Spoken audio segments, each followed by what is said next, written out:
Have you ever felt that God didn't make sense? That you could somehow compute how He behaved? It's like, Lord, I don't understand. You're supposed to be like this. And you know, the quickest and the easiest and the best, the normal prayers we would pray is, Lord, take me out of this situation now. And somehow Jesus stayed longer. And how we wished, or how they wished Jesus responded quicker. But He didn't.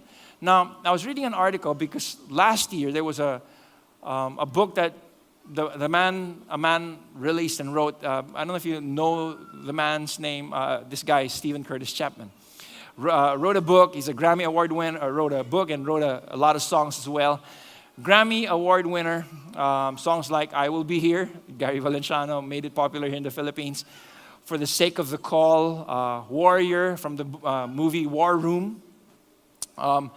And they started an orphanage, actually a foundation that helped people, adopt children easier and quicker the process. And so, and he wrote a book called "Between Heaven and the Real World," right? And talks about his life and how he met Christ. And one of the tragic events that he mentions in the book was when their daughter Maria was killed, 5 years old.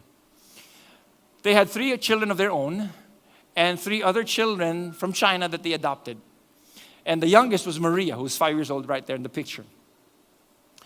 Story goes, while Will, the 17-year-old son, was driving home, drove up the driveway very slowly and carefully because the little girls were playing in the playground, and little Maria was so excited to see Will in the car, zoomed to the driveway, and Will didn't see the little girl running into the driveway and hit her, which cost her life.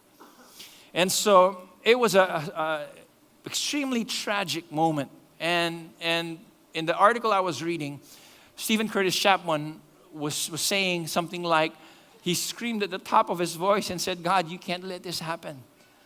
You cannot ask this of us." It's like in his heart, it's like, Lord, I don't know.